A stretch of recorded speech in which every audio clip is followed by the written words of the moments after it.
Hello, everyone. I'm Jenna Paone. Welcome to Lit Chick on a Mighty Blaze. I am so excited today. We have Emily Henry joining us to talk about her new book, People We Meet on Vacation. Welcome, Emily. Thank you. Thank you so much for having me back. I guess that means I did okay last year.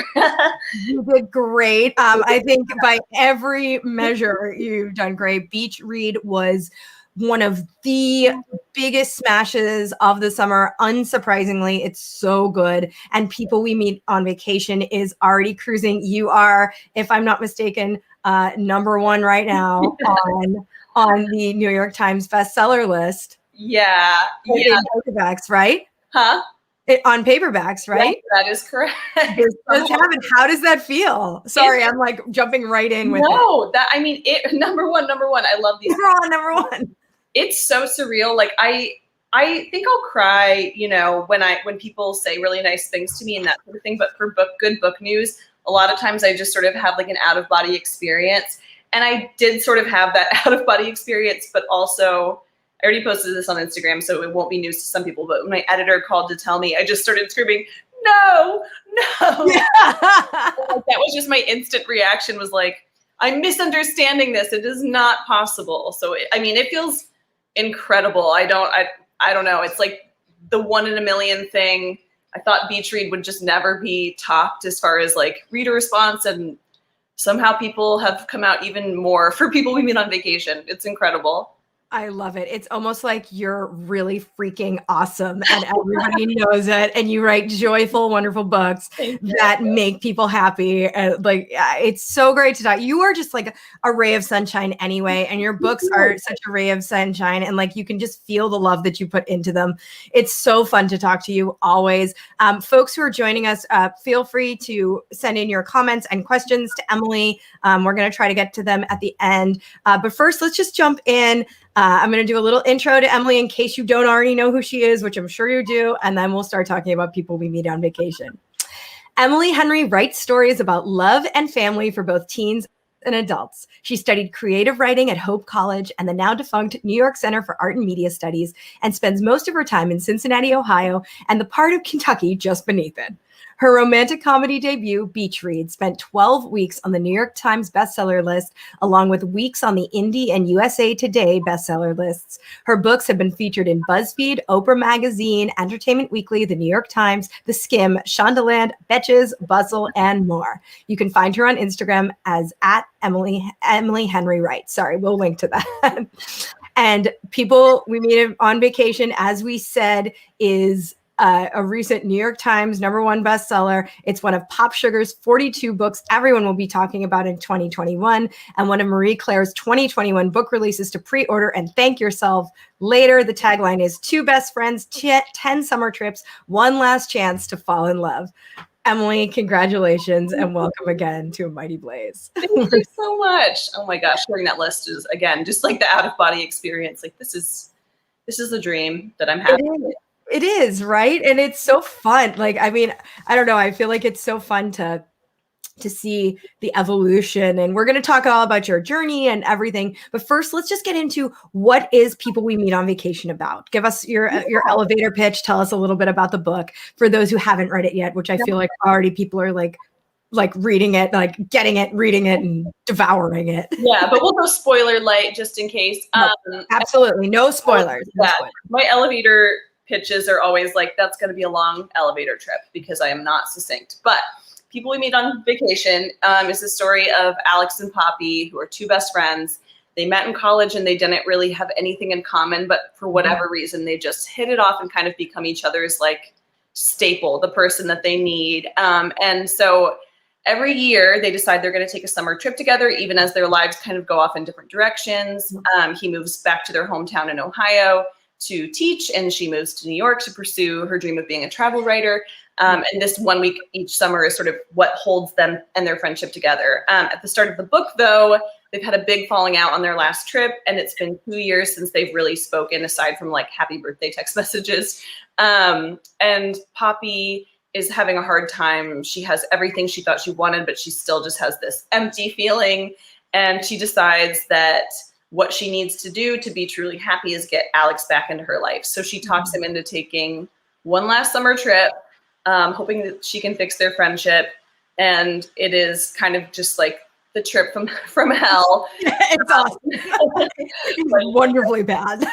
Everybody who has taken a trip has taken this trip, I feel like. But the book is interspersed with all of their previous vacations. So I think there's 10 vacations plus their present day vacation. So it's not just like a miserable reading experience. There are a lot of good trips in there too. And yeah, it kind of follows this dual timeline. So you kind of figure out how their relationship built up and why it fell apart, and see them try and fix it in the present day trip.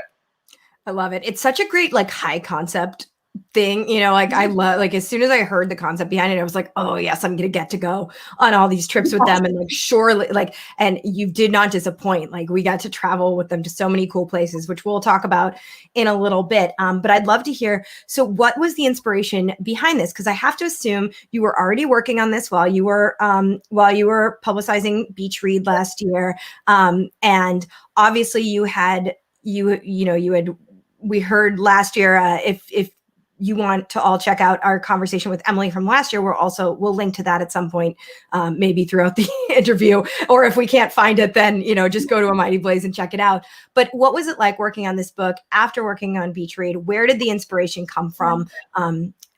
Just tell us a little bit about how you came up with this idea. Yeah, I think every book that I've ever written feels like there's at least kind of 3 main threads that sort of come together. And it's just kind of things I'm thinking about in my life, or things I'm excited to write about, whatever. And they kind of just come together, and that's what makes that exact book. Whereas, like you said, it's a pretty high concept book as far as being able to just pitch it fairly easily. Right. But then there's the emotional arc, which is, uses that vehicle to tell like the true story, I feel like, of, what is emotionally happening for these characters. So there were a few different things going on. The first was, so I was able to, I'll get this out in the open, I was able to write this before Beach Read came out, which means I was not writing it in a COVID world. I was wondering, like, were you writing this in COVID and like just trying to travel somewhere, but that's cool. I think it feels like a reaction in that way. And I think that's like the easy assumption is like, obviously that's what's going on because we were all so desperate to be somewhere. But instead it was just sort of this like happy accident where everything else came together, and then COVID hit after the first draft already had existed for a while. And so in edits, it was sort of like, oh, I want to be all of these places. So yeah, I was not writing this like to do the armchair travel, or I was, but I didn't know how desperately I was going to need that. So basically, I had been kicking around ideas with my editor for months. Like as soon as we kind of got things settled with Beach Read, before it came out, we were like, we want to choose like the right next book, because there are a million books I could write, but we want it to be the right one, that just feels like it just really like it builds on what Beach Read was doing and it will appeal to that audience and all of that. And so we went through so many pitches, and like, at first it was like, I'm sending her 4 paragraphs describing this book. And then it kind of got to the point where it's like, here's 3 words. Does this like make you think of anything? It just like kind of spiraled out of control as we just found all these ideas that were fine, but not perfect. And we had talked about wanting to play with structure in ways. And so we had a few, ideas that we were like kind of pulling from, which is really interesting because since then, you see announcements for new books coming out or new deals that have sold. And it's funny how many of the ideas are like, yeah, we like kind of had that one pass through our brains too. Yeah. It wasn't, we didn't really know where to take it. Whereas like this author knew exactly like how to use that idea. Yeah. Which is just really fascinating to me. But so basically we were like, we want to play with structure. We want it to feel really fun and escapist. And so I was kind of like, I think what I need to do is figure out the setting for this book. And if I can figure out the setting, I'll know the atmosphere, and then I'll know the kind of story I'm telling, whatever. And so I was kind of just like writing a list of places. And, my last couple of books, like in my YA career as well, I wrote about places that I had lived for significant amounts of time: Michigan, Ohio, and Kentucky. Yep. And so I was kind of like, I don't want to do another book right now set in any of those places. And so all the places I was listing, thinking like this could be a cool place for a book, were all just vacations that I had taken. Yeah. And, yeah, I was like, okay, people like vacations. That could be cool. Yeah. But at the same time, I was like, well, I don't know any of these places as a local. I don't know what it's like to live here. I don't know what it's like to really know the things that, you know, Right. the average person passing through would know. And so from there, it was like, oh yeah, I'll just like make the characters travelers, because then, you know, I know that experience of that place. Yes. And from there, it was just like, okay, well, we wanted to play with structure, and here, you know, what if it's just a bunch of different vacations? Because I knew I wanted more time than like a week. And so, you know, to really make you believe in these characters. So yeah, I mean, it kind of just snowballed down the mountain at that point. Everything kind of clicked as far as the emotional arc and atmosphere and all of that. But it was really just like, I want to play with structure, and I don't normally do it that way. I love hearing that, like, because I think it's something that, you know, I love hearing about that process, both from you saying, I want to play around with structure, and hearing you say, you know, you're really inspired by setting. And I know you've said that in some other interviews too, that I am the same way, where I kind of am like, what place do I want to write about? And then I sort of fit people and a story into that location. And I think that's it's sort of, I always feel like sort of like the stepchild of like, people are always like, I wanted to tell this story. And I'm like, well, I really just wanted to write a book that was set in this place. Like, that's like, you know, like, that's like if I pick up a book and I'm like, oh, this takes place here, I will read that book specifically because it takes place in like the location. And I think the concept behind it of this like thing, like you said, people love vacations and they do love to travel, and everyone has that experience of being a traveler in these places. Like, it's just so fun. It's such a smart concept, and I love hearing that you really thought of it from like the backbone. Kind of so interesting. I don't feel like I very often do talk to writers who come from that angle first. It's usually it does seem like it's story, or this character just showed up in my head. And it wasn't, you know, that's not really how it typically goes for me either. It's great to talk to someone else who's like, your brain works okay. You're allowed to do that. It's okay. Yeah, like when you said that, I was like, oh my God, I'm not the only one.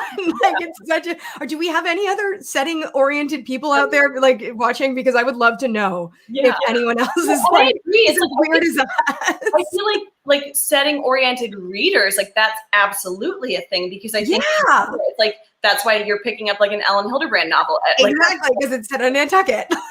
Like you're like, that's where I want to be. And the book, all of the books might be so different, but you're like, no matter what, I'm going to be on Nantucket. So that's our producer, Julie Gerstenblatt, is also, she's Nantucket. She's actually working on a great book right now that said it's historical fiction set on Nantucket. And like, same thing, like she's saying the same thing, that she's also setting oriented. Like, I love that. We need a setting oriented writers club. Like, oh, the places we will write. Like, and it's just like, basically it's just a glorified like vacation club. And we're like, we're going on a writing retreat.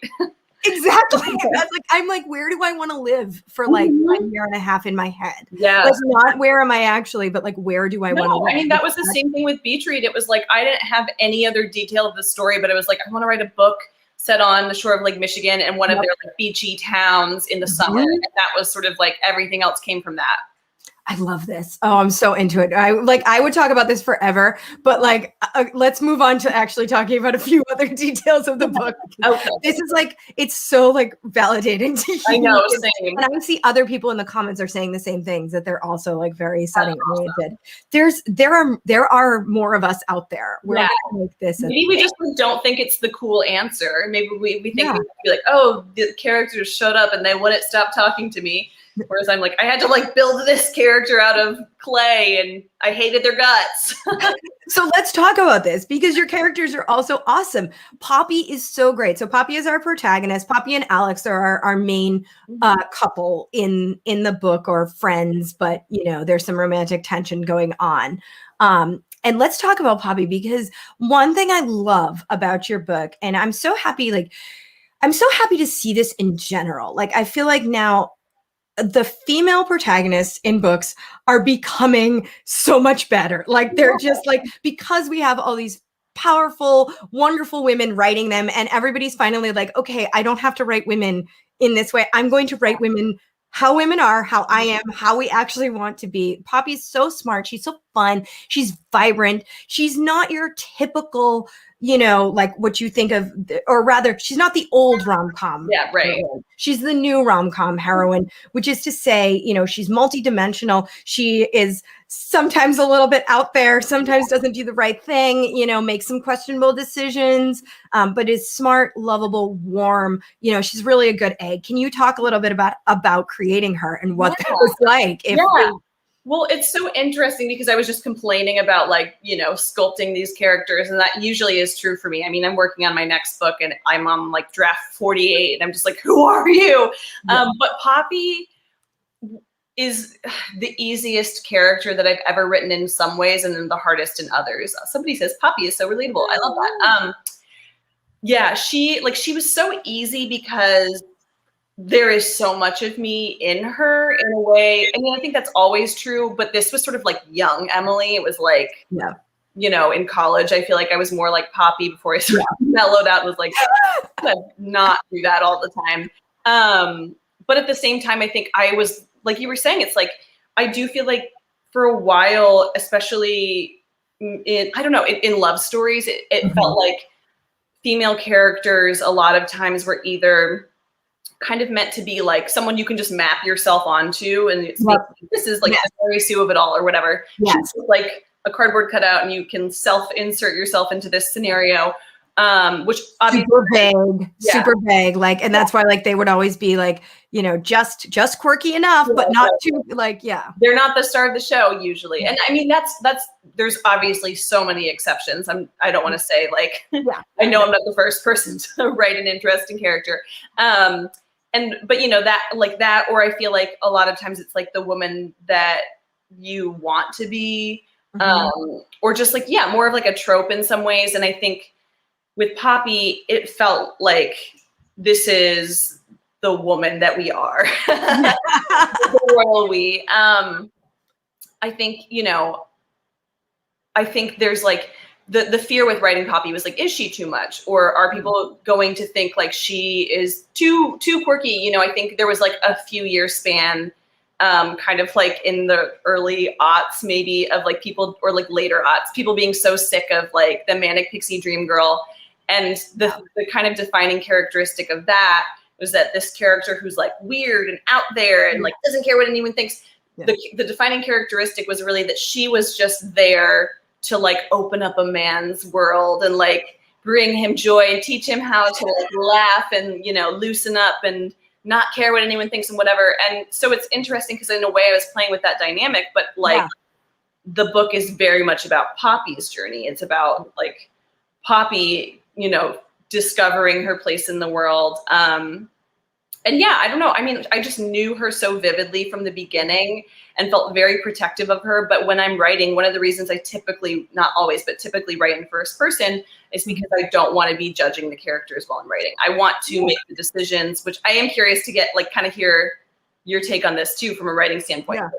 I want to be in their head entirely, and I want to make the decisions that they would make instead of worrying, like, from a writer's standpoint, like, are readers going to be okay with this? Are they going to follow this? And there's still always some of those voices in your head, but I really just wanted her to do what she believed was right, or what she really wanted in scenarios. And so then only in later drafts was I like, oh shit, is everyone going to hate Poppy?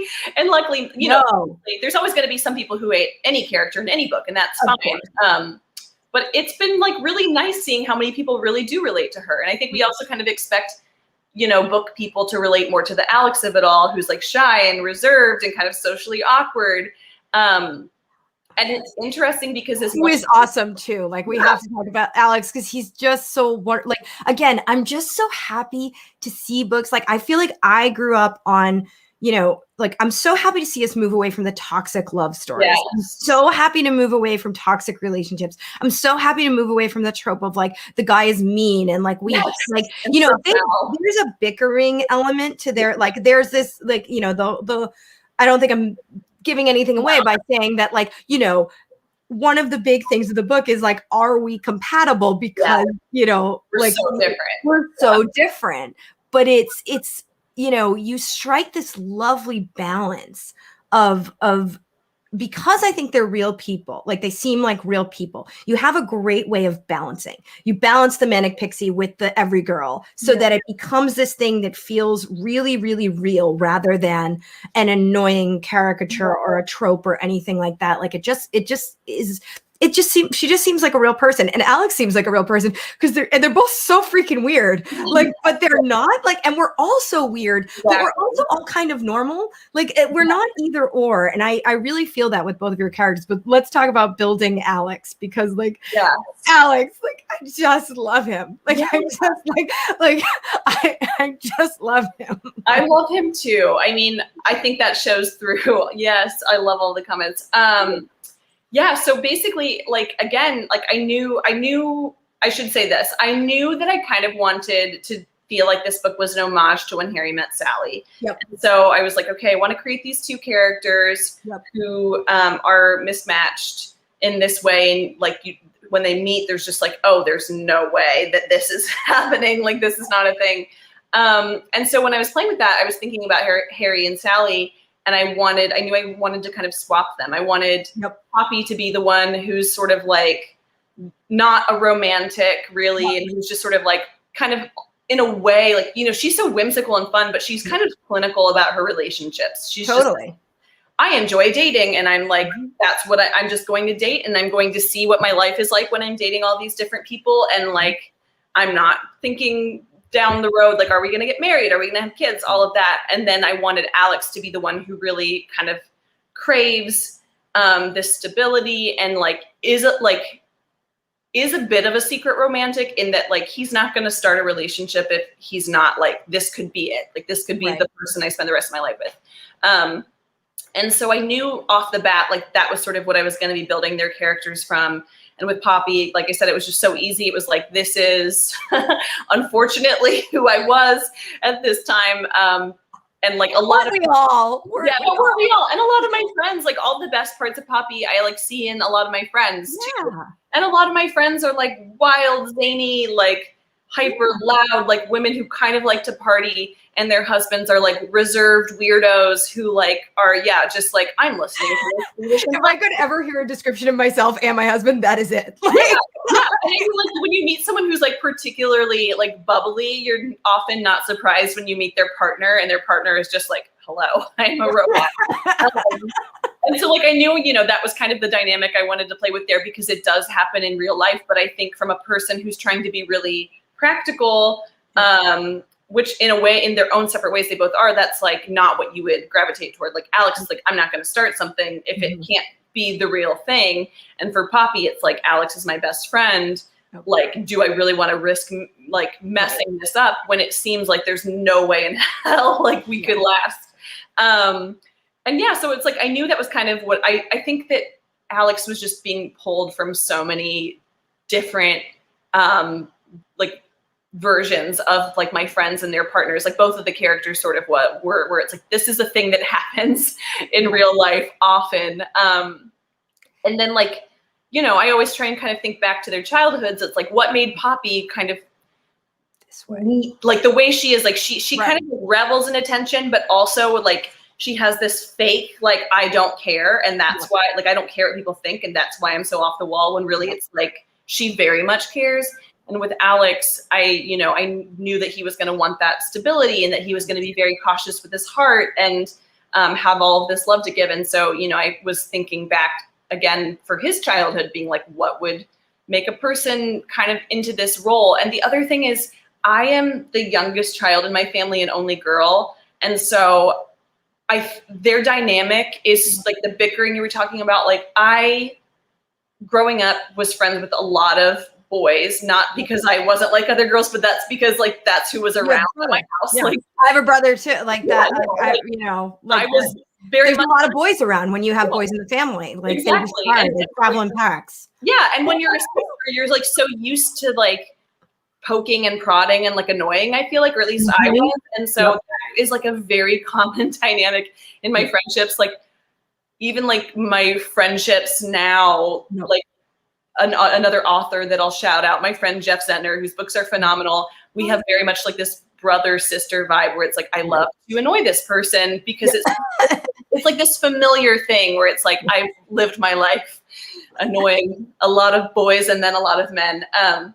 100%. I'm so with you there. Like, that's like, I don't understand how to relate to men if I'm not making fun of them. Like, if I'm making fun of you, like, we're cool. Like, if I'm like, I have that brotherly relationship. Like, I was in a rock band for years with all guys, and like, you know, like, it's just like, you gotta like kind of roll with it. And it's like super weird to like not be like, you gotta kind of be that way. Be able to rib them.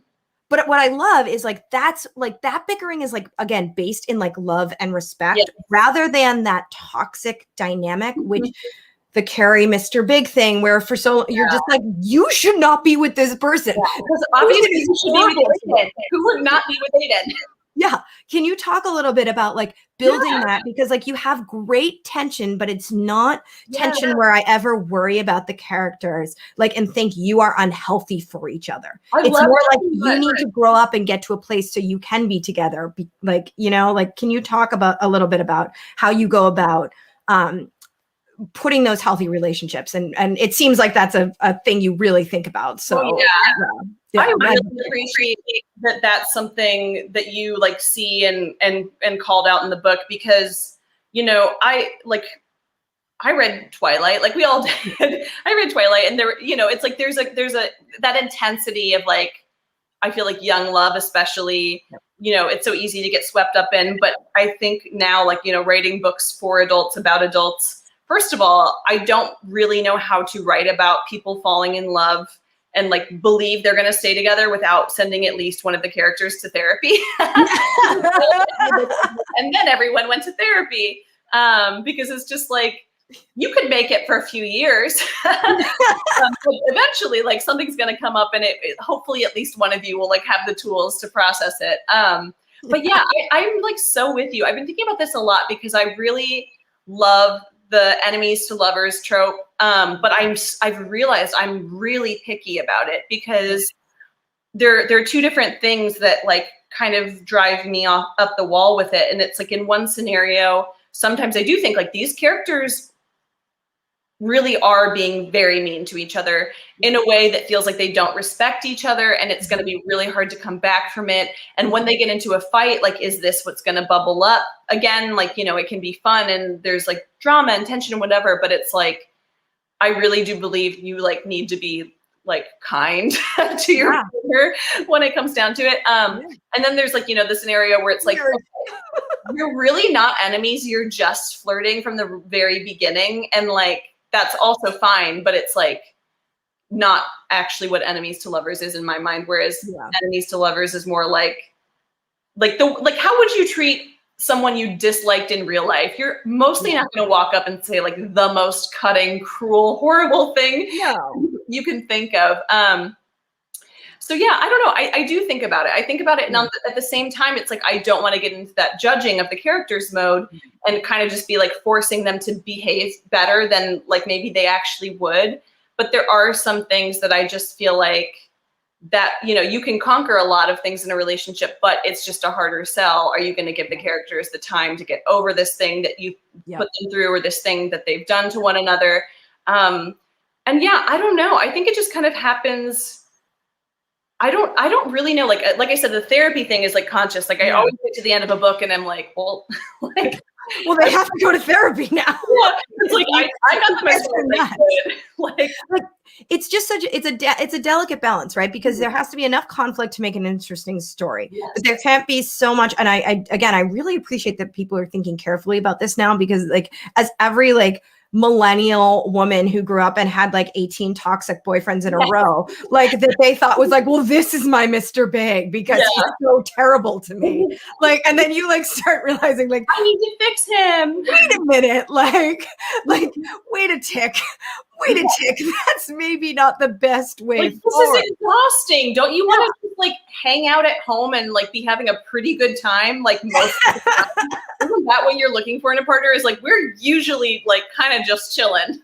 Yeah, there's not like this like, you know, this like constant tension. So it has to either come from like, you know, like one thing that I think is very clear with Poppy and Alex from the very get-go is like, even though they're kind of like doing this flirty, like bickering thing, they're also genuinely entertained by each other. They're like, wait, how weird are you? Like they have this great scene of like, you know, the Harry Met Sally like homage of driving home. Like, you know, they're driving home from college and they're having this talk about everything that they hate, which is like my favorite thing. Because actually my best friend and I used to like introduce her to people in bars and I'd be like, this is my best friend. She hates women who wear khakis and sneakers together. And she thinks baked potatoes are redundant because why wouldn't you just have have mashed potatoes? And I literally used to like, that was my spiel. And I'd give everything that she hated. And like, if they still, you know, if the guys were hanging around, then we knew that they were like cool. And if they were like, that shows how well you know this person, because it's like all these little things that it's like, it takes a lot of time or really good chemistry to like learn that somebody thinks baked potatoes are redundant, which I do have to agree. I think mashed potatoes, there's just so many good potato options. Baked potato is dead last for me. I love it. These are the really hard-hitting issues, Emily. We need to get to bring this to the forefront of the global consciousness. Yes, I mean, look, hey, we've all spent a year in our houses. Like, I think we need to talk about baked potatoes. Like, we've been talking about everything. But on that note, this book is such a vacation. It really is like an armchair vacation. It is a vacation for readers. It is such, and I mean that in the best possible sense of the word, where it's not just escapism. It's like you go into the book and you come back and you feel refreshed. And that is like the ultimate vacation in my mind. If I can get my head out of all my own life worries and just escape for a little bit, but not escape in a way that's like, it's like just like soul nurturing and so fun to read a book and like laugh out loud and have fun with these people. But let's talk about the actual travel. You go so many places in this book. Can you talk about, I know you made your list, but can you talk a little bit more about how you picked these locations? Are they all places you've gone? Or if not, like what kind of research did you do? So yeah, I made a list of a lot of places I either had gone or knew I had plans to go.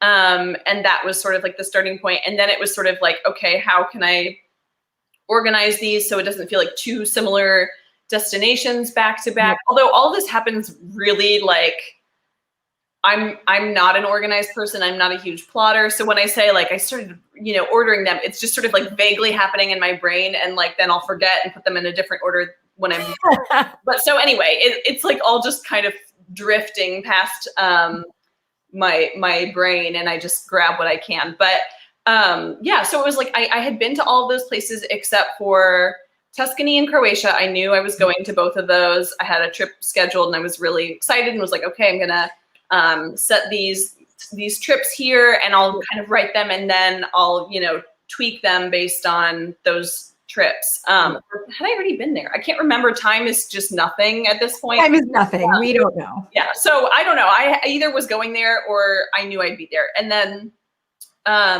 Palm Springs, that's the present day trip. Yeah. The funny thing is that was I haven't been to Palm Springs since I was a very small child. So that was the trip that I was like, okay, I'm going to write this book. I'll do research. And then during edits, I'll like go here and just confirm things. And then of course the world shut down. I did not go there, but I did a lot of research and found a lot of really weird things out that were like very helpful for the story. And then my audiobook. Well, what are some of the fun, weird things? Okay. Well, it really is so hot there that there are a lot of things that have to close at like noon or 11 a.m. or whatever in the summer, because it's just like dangerous to be inviting guests into like this like garden or out, you know, zoo outside or whatever. And there was like, there's something that I think this detail made it in. It might not have, but there's like a merry-go-round in this one destination that Poppy and Alex go to.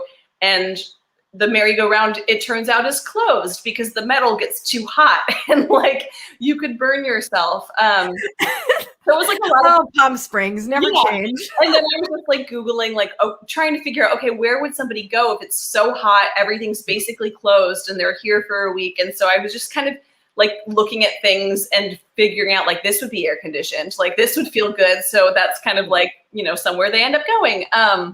And my audiobook narrator, Julia Whalen, who is incredible both as an audiobook narrator and as a writer herself, her women's fiction novel, my Oxford year is like so Yes. weepy and romantic and whatever. But anyway, she actually, it turns out, like lives in the Palm Springs area. And so when she started recording the book, she messaged me and she was like, I have to tell you, when I like was reading this, that you know, and saw you were sending the characters to Palm Springs in the summer, I was like, oh no, I really hope she like addresses this. Basically, this has to be like acknowledged that that's not the ideal time to go. I mean, people live there all year round and, you know, have pool parties and whatnot, but she just was like, is she going to know like how hot it actually is? So luckily, like she kind of confirmed everything I'd read online, which is that it is bonkers hot. So yeah, I mean, that was the one trip that I was like, I'm going to take this trip later. Didn't happen. But yeah, will that be your first trip once, you know? I think my first trip, honestly, is going to be to visit my grandparents.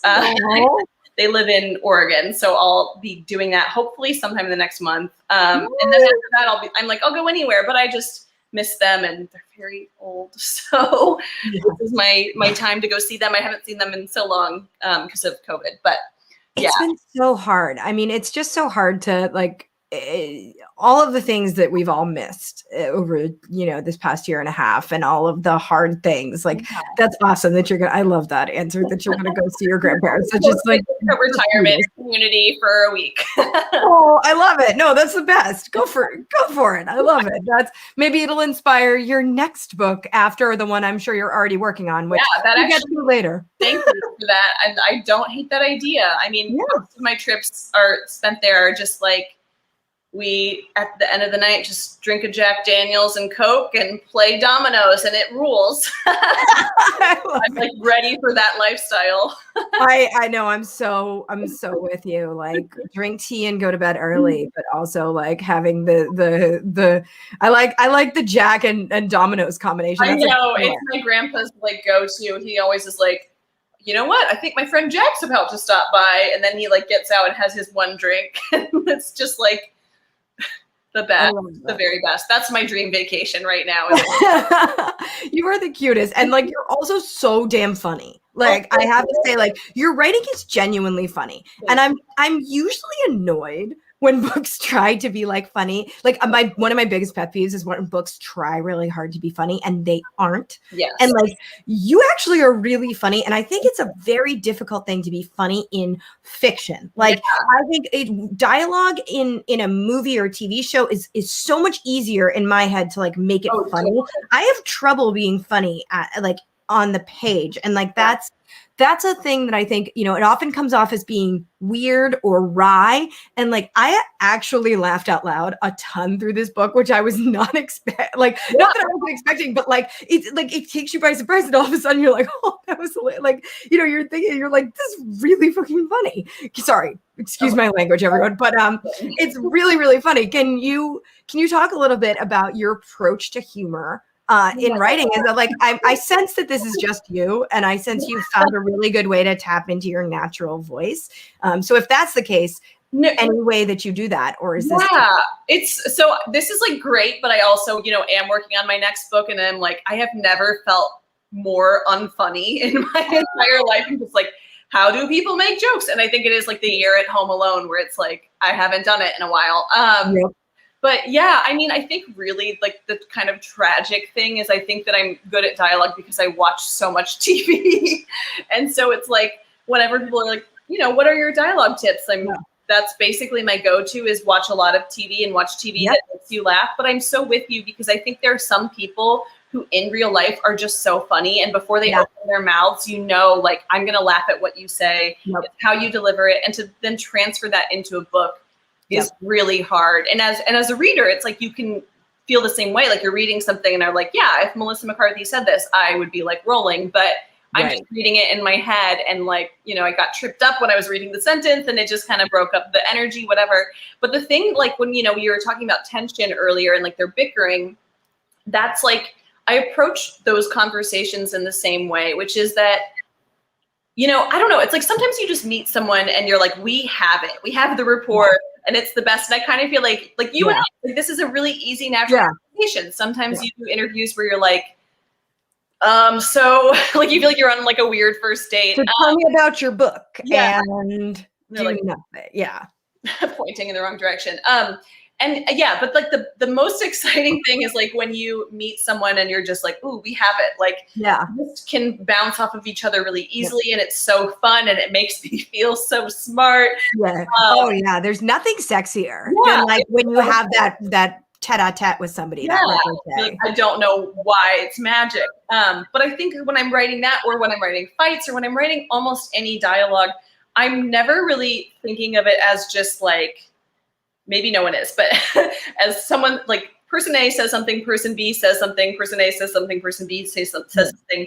I always am thinking of it as like this game of tennis where it's like somebody hits something over to you. Yep. And like you want to hit it right back to them. You're like setting them up for a joke constantly, or you're like one-upping them. It's like you never want it to really feel like it's just this even exchange. It's like I like to think of like somebody, like you're taking what they said and running with it, taking it even further, building on what they said, or you're throwing it back in a really surprising way. And I don't, again, it's like I don't really know how to teach that. And sometimes it happens and sometimes it doesn't. Some days you're like, I'm very funny today, and other days you're like, I'm getting back in bed. And I think like, Poppy, I knew her voice. I knew Alex's voice. I knew how she'd like to tease him. I knew how he'd like to tease her. And it just was this constant kind of like back and forth, just game of tennis. Yeah. No, I love it. I think that's, I think that the harder you try to be funny, the less funny you're going to be. Yes. And if you lean into, so do you have anything then that like getting into, like, it sounds like really focusing on the characters and like living what they would actually say is something like, do you have anything that you do to get into, like, how do you leave Emily behind and get into your characters? Especially like, I know writing in first person, like, is that the only thing you do? Or do you like, do you like meditate for 20 minutes before you start writing? Or do you like watch something to get yourself in the mood? Like, how do you get yourself into that? I should meditate for 20 minutes before I write. Like at any time. Meditate for 20 minutes at any point in the day. Any point in time, just meditate. Something I should consider adopting. I don't have like any fun rituals. I actually am so like, I'm so just incapable of doing multiple things in a day that like I typically like I have to write first thing when I wake up, and that's not because I'm a morning person, which I am not. Like I'm waking up 10 o'clock. But I have to do that because if I do anything else, it's like now I've used all my energy. It's like even if I like play a phone game for too long, it's like like I made every decision I could make today during this phone game. So like I can no longer write.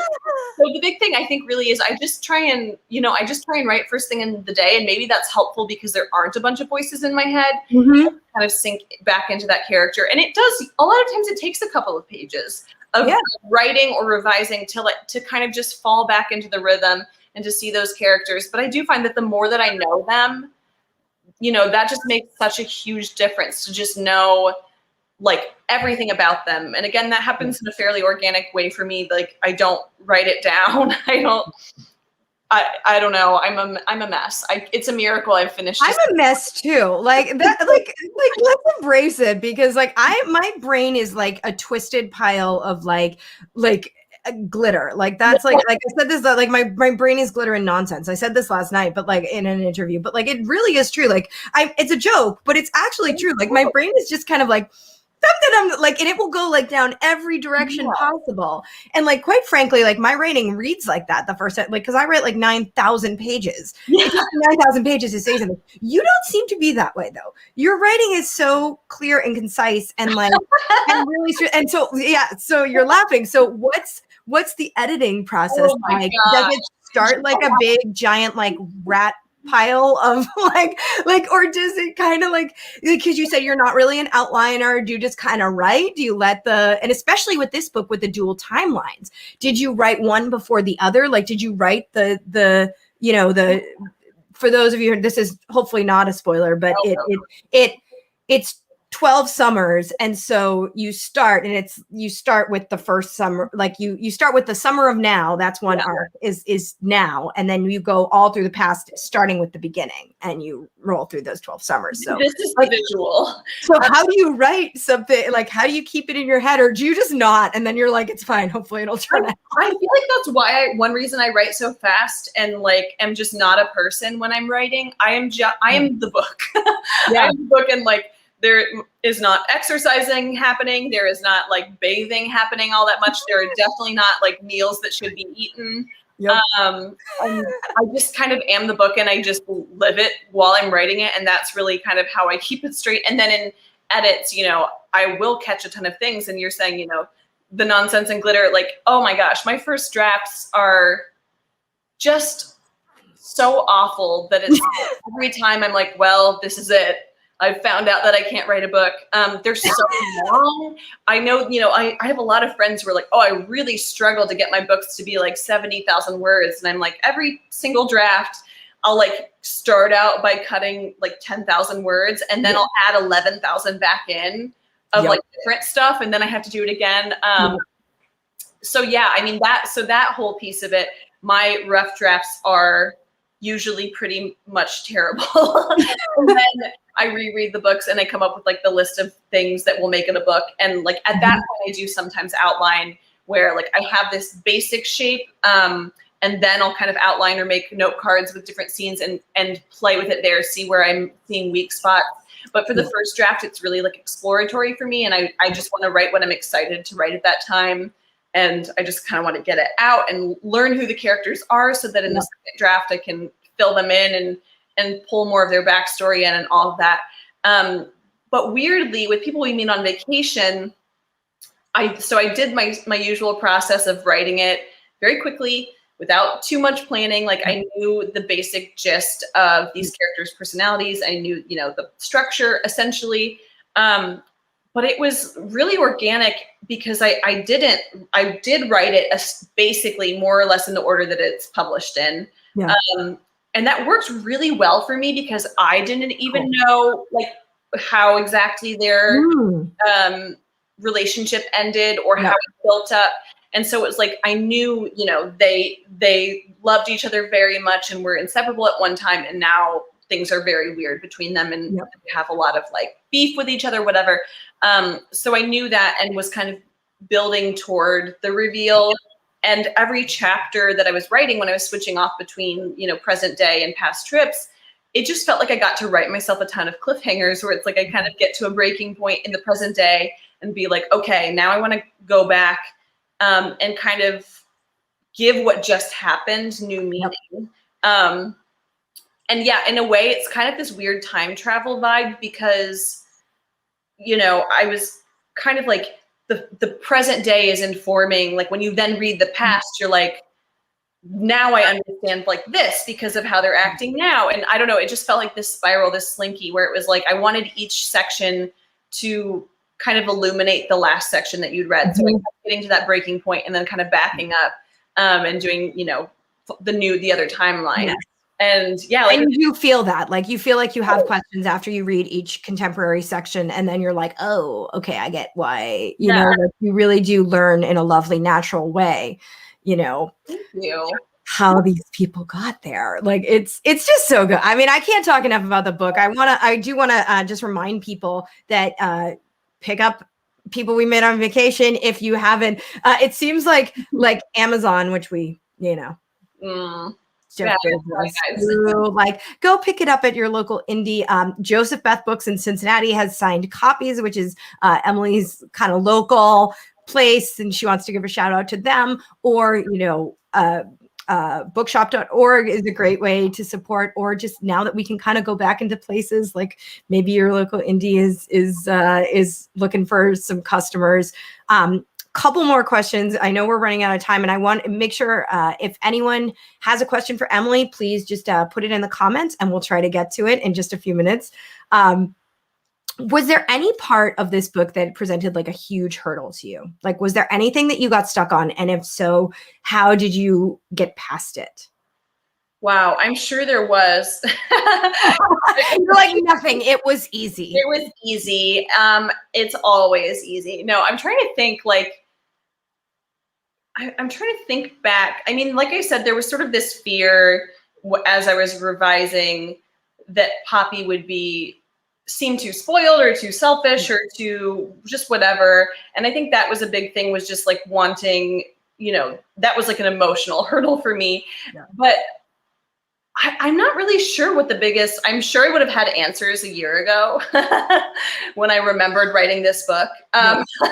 No, I mean, there's always challenges. And I think like one thing, like I'll say this. So there's kind of this like emotional mystery, like I've talked about, where it's like, they had a falling out. Yeah. As you're reading, you're like, there's really only a couple of different things that probably could have happened. And you can see it going like a couple different ways, but it's not like you're like, this is going to be something out of left field that like, like an alien invasion really changed. It. And I, I was, as I was building toward it and kind of realizing which path like it would have to be, I thought like, is this like big enough? And I kind of came to the realization that it's like, as always, and I imagine you'd agree, it's not really what happens, but it's like how it happens. And all of the context that makes something really matter. Yeah. I mean, I know friendships that have ended over much stupider things than what kind of drives Poppy and Alex apart. And I think the big thing was I really wanted to dig deep into both of their characters to show like, this is a thing that maybe in a different context wouldn't have had to be as huge of a deal, but it actually is a huge deal for them because of their like individual histories and the things that are sort of like traumatizing for them or triggering for them or whatever, their fears, all of that needed to make this feel like an emotionally true thing. And kind of like feeding into that, even the idea that these two people, some people are like, from the very beginning, it's like, it's so obvious that you're like in love with each other, what are you doing? And some people will feel that way. And obviously that's always fine. There's no one right way to react to a book. But for me, I really needed to believe that these characters wouldn't get together, like that they would see like, this is such a precious, valuable friendship that so much is at risk. And that actually wasn't like hard for me to get into that headspace, because I think in some ways I am, like Poppy, where it's like, why mess with a good thing? And I really wanted to build their friendship to be so significant and so meaningful that there's just this huge thing at stake that really makes sense, that they wouldn't take any risk of messing it up, if at all avoidable, because they need each other so much in their lives. And, if you've been best friends and then you take that next step and it doesn't work out, usually there really isn't going back. I mean, there are exceptions to that, but usually it is like, okay, we just lost like the greatest thing that we had by deciding like, maybe we should also like hook up. So I just really wanted that. That was the biggest hurdle, is I needed to believe in the editing process that their emotional journey made sense, that there was this huge, precious thing at stake. And it wasn't just like, ooh, I really like you. Like, let's see where this goes, I mean, I think you nailed that. And I again, that's going back to the thing of the healthy relationships. Like the barrier is something that's also healthy, and like it is a legitimate barrier. It's not, it's not like this person can't stop sleeping with like other people. Like, it's like, or like I'm like, this person's like borderline abusive, and like that's probably not like the person you should end up with. It's just so great. I'm going to do a couple questions from the audience. From Jasmine, what was the inspiration for the name of your characters? Was it more of a random choice, or was it inspired by something? Wow. Okay. So Poppy, like, I don't really know why she was named Poppy, except that I knew her family would have chosen something that they thought was really bright and playful and cute. And she is all of those things. And that I knew her parents absolutely would not have picked like a more common name. And with Alex, honestly, the reason he's named Alex is so Poppy, this is like very early on in the book. Poppy like escapes her hometown and she goes to college in Chicago, and she's sort of like, things are going to be different here. Like, people are going to like see me and like me, and like, I won't be the weird outcast, whatever. And she's, excited about meeting all of these like new college friends. And then one of the first people she meets is Alex. And I really needed her to think that he was just dreadfully boring. Alex is in the world, but I knew that for someone like Poppy, like the whole package of like the way Alex dresses, the way he speaks, his haircut, and then also like being named Alex, and then it turns out that he's from her hometown essentially, or the next town over. So I just really, it was like I need it to be a very common name that just sounds like a lot of different like guys that you could have met. So that she would just sort of be like, well, you're forgettable, which against Alex's. It is a lovely classic name, but I knew how Poppy would kind of, about that. Yeah, exactly. Speaking of, we're going to take a question from our friend Alex, girl, who is one of our awesome Mighty Blaze people and was writing a rom-com of her own, which is wonderful. But she said, Emily, you're so chill and funny on Insta. Any tips for creating good social media vibes? Oh my God. I mean, this is like the question, like I am so freaking awkward on social. Like, I don't understand why I can be like, I'm a delight. I'm like, I am not a delight on socials. Like, how do you approach that? I mean, as soon as you turn, I mean, this is different because I'm talking to you, but there is the thing of like, as soon as you turn a camera on the person and they forget like what they're supposed to do with their hands. What do I do with their hands? That's me on social media. Like, I'm just standing there like this. You're like, and here's a selfie. Yeah.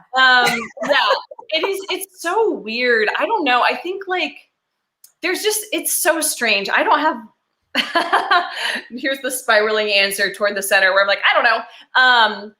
With social media, at first I really tried to be like so open with it. And I think like I was not expecting to ever be like a public figure in any real way. Yeah. And so I really at first would share so much of my life.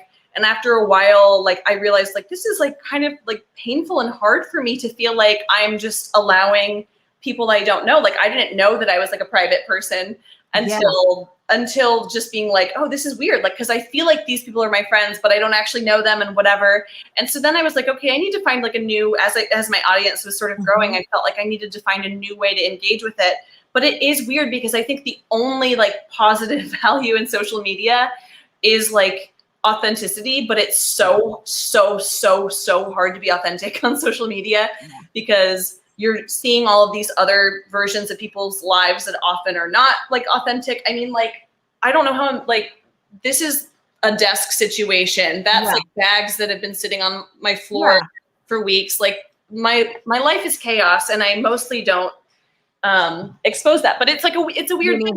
You want to be real. I mean, there's my back. You want me to get real too. Like, here we go. Like, so here are my 2 bookshelves that are made to look like this because my husband and I share this space and his books are up above. And if you look, there's a crib in the corner and children's books over there because I'm in the basement and we sometimes use this room. It's like, we call it like the sensory deprivation chamber.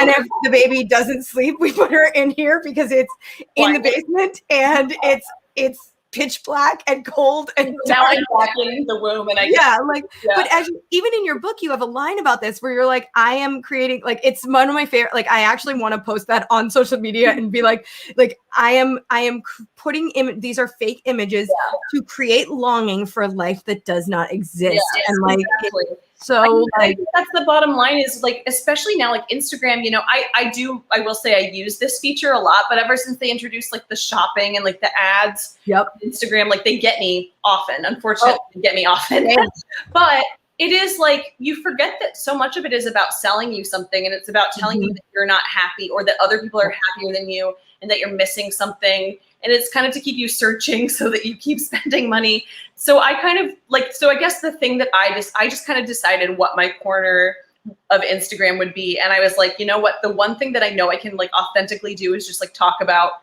books. That's something that I'm comfortable sharing. I feel like it's like lifting up other authors and I'm like actually in a position to do that, which I didn't really expect to be. And so it's like, I don't know if anybody actually buys books based on my recommendations, but I do love to be able to do that. And like, I don't know, but it is a weird balance. It's like every time you post something, you're like, like, I don't know. It's really I get like really formal. Like I'm not formal at all. And suddenly I'm like, hello, my name is Jenna Paone. I would like to tell you about my life. And by the way, here I am, and I am doing an event, and it is happening at this time. And I'm very afraid that like everybody's not going to get all the details, and then they're going to like ask me a question. And like the other day, I like posted a story, and I spelled horseshoe crabs wrong like 15 times in a row. And like my inner perfectionist was like, oh my God, you're such an idiot. You have to take this story down, and you have to go and redo it all. And I forced myself to leave it up, but I like still had to add a disclaimer of like, I know I spelled this wrong. I'm sorry. I'm an idiot. Like, I mean, you saw my text threads, like with people who know me, I'm a person who never fixes typos. I see them, I'm like, you know what? They can figure it out. And so like, it is a different thing when you're on social media and you're like, do people now doubt my ability to write because I don't know how to spell horseshoe crabs like on the fly? But I don't know. It's like, I feel like, yeah, the only good thing, like I've watched Instagram change so much, and it has affected me like negatively in this huge way that I think like, if I'm going to have 20,000 people following me, I'm going to like post pictures without filters because I wish more people would do that. So I didn't feel like shit about my skin or like my hair or whatever. Like I think it's so bad for us to like, see, it's so bad for us to see these curated feeds, but then on the other hand, it's like, yeah, how you can't really present reality to a person because you're just getting this tiny little picture, this tiny little piece of their story, and that has to be okay. And I think it's just like, I don't know. So my advice is really just like, do what you're comfortable with. And like, I mean, I don't know. I stopped making jokes usually on social media because I feel like people rarely get them in that context. Oh, I made a joke the other day and I deleted it. Actually, on our friend Alex's Twitter, I made a joke and I was like, I can't make that joke. Somebody's gonna like, I'm just like so afraid that like, because my humor is very dry, it's very sarcastic, and it will not translate well in social media today. It's all, this is like all so like, it's also tough. You are amazing. We're almost over an hour. We're over an hour. Like just now, I want to ask like 2 real quick questions, and then we'll get you out of here. Is that okay? Yeah, let's do it. All right, because you're just amazing. I would like talk to you all day. Like, real quick. Here's one question. What do you think of the UK title, which is slightly different? Ooh, I like it. You know, I when they sent it to me, they had their reasons for why they thought it would sell better, and I totally got it.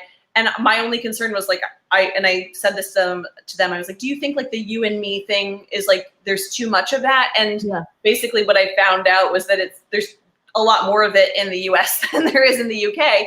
It's, you know, it's a slightly different market. I don't know if it's smaller, but it's definitely a slightly different market. And so their thoughts were really, they wanted it to convey like a relationship. I don't have the UK cover with me, so I can't show, but it's not quite as visibly like this is like a rom-com. And I think that, you know, I do have the UK beach read, and it's a very similar style where it's like, you know, they want it to look upmarket and book clubby, but they still kind of want to communicate that there's like a romance vibe. And so I think that they wanted it to feel like they wanted to do that in a way that they knew their cover wouldn't be, and they thought would speak to the market. So I'm totally cool with it. I do think there are a lot of people who are still confused, which if there are 2 different books, like, you know, but that happens. I mean, like for those, like a lot of that time that happens with US and UK, like publications, like just, and you know, obviously the covers are almost always different, but in general, the retitling, especially I feel like of rom-coms, is very common with, like, I know there's a lot of UK authors that I love, and I often am like, wait a minute.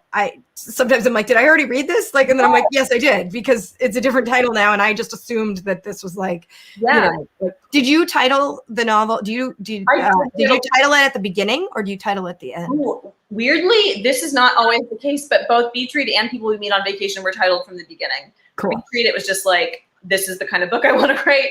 And People We Meet on Vacation, I had the title for a different premise that we didn't end up going with. And then when we all loved the title, and so when we came up with this idea, I was like, oh, I know exactly how this will fit into like the emotional arc of everything. So it worked out really well. I love it. And you're just like slaying the rom-com genre. Obviously, you come from YA. I was going to ask you a whole thing about your transition, but we really don't have time. I just want to say, what are you working on right now then in this? Like, what can we expect from you next? Can you tell us a little bit? I can tell you a little bit. I just do not ever know how much I'm allowed to say. But I will have another book out hopefully next summer. I believe that's the plan, assuming that I can finish my edits. But yeah, it's a very similar vein to these two. It's a rom-com with, you know, some family drama, and in a very weird, specific way that won't make a lot of sense to other people. It is sort of my like hat tip to You've Got Mail. But cool. I don't really feel like that probably to anyone, but you know, it's very book centric again, and I'm excited about that. That's like always fun to write. And last question before we go, what's the best piece of writing advice you've ever gotten, and what's the worst? Ooh, okay. Finish what you start is the best, I think. At least learn that you can do it. You don't have to finish every horrible book you start, but if you finish one, then you'll know like you can do that again. It's always an option. I think the worst is, I just think most writing advice is bad in that it only works if it works. So I think that's the thing. You always just you can try anything someone recommends, but you shouldn't assume that it's like one size fits all. And I think like you have to write every day to be a writer. I think that is such a weird made up rule, and I don't understand where it's from. Like, no, you just have to write to be a writer. Like, that's all. I love it. You are just a delight, Emily. Thank you so much for being here. Thank you to everyone for joining us. I'm Jenna Paone. This is The Lit Chick. Thank you to our producer, Julie Gerstenblatt, who's behind the scenes and has been monitoring the conversation the whole time. Thank you to Alex Hoops and Amanda Smiley for getting the social media promo going for us. Emily, congratulations. People We Meet on Vacation is another absolute delight. It really is a vacation of a book. Go do yourselves a favor and get this book and enjoy it and love it as much as I have. Thank you. And we'll see you guys next week on Lit Chick on A Mighty Blaze.